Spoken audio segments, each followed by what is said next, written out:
It is with great sadness that we inform you of the consequences of heavy rains in the Argentine province of La Pampa. The region was devastated by unprecedented floods, forcing thousands of residents to evacuate their homes.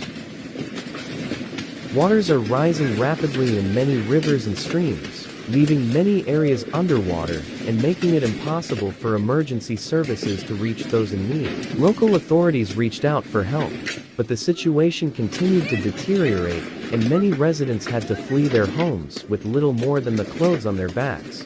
The city of Santa Rosa was severely hit by the floods, with roads and bridges destroyed and many homes and businesses flooded. Even the local hospital was forced to evacuate patients.